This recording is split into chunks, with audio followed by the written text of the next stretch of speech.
আল্লাহর কোরআন শরীফে আল্লাহ বলতেছেন, কুল্লু নাফসিন যায়িকাতুল মাউত। সকল প্রাণীকে উদ্দেশ্য করে কোরআন শরীফে আল্লাহ ওয়াজ করেন। জীবন ভরা তো মাওলানা সাবরার ওয়াজ শুনলেন, এবার আল্লাহর ওয়াজ শুনেন।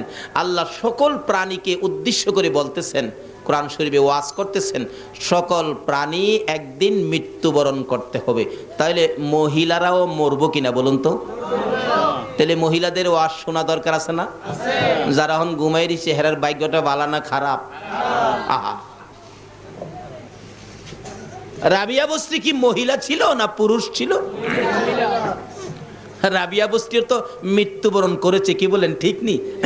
কিন্তু রাবিয়ার মৃত্যু আর এই এলাকার মহিলাদের মৃত্যু এক হবে?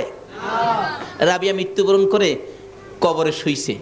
যারা দাফন করতে গিয়েছিল, দাফন করে কিছু আল্লাহর ওলি কাশফ, যাদের অন্তরের চোখে দেখে, এ চোখে না অন্তরের চোখে, তারা রাবিয়ার কবরের চারপাশে দাঁড়ায় রয়েছে। মুলকিন নকির আয়সা কি কয় শুনবার লেগা।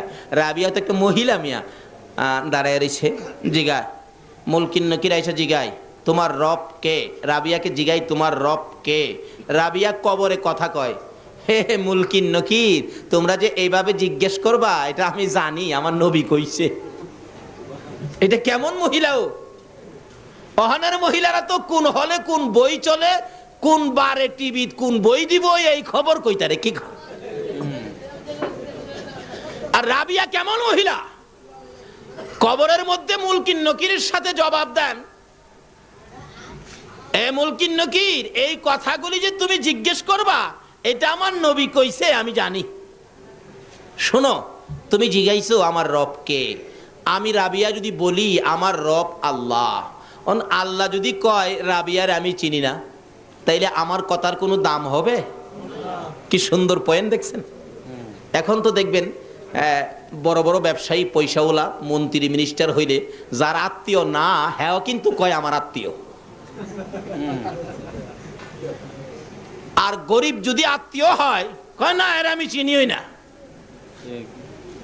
এই খাসিলত আসেনি আমাদের। এক বেচারা বিপদে পইরা বলতেছে, মন্ত্রী সাহেব তো আমার মামা লাগে।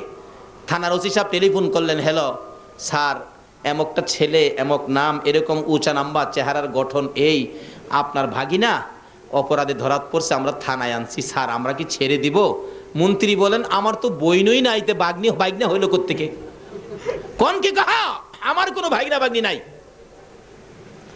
এই তো ভাগনা হিসাবে পরিচয় দিয়ে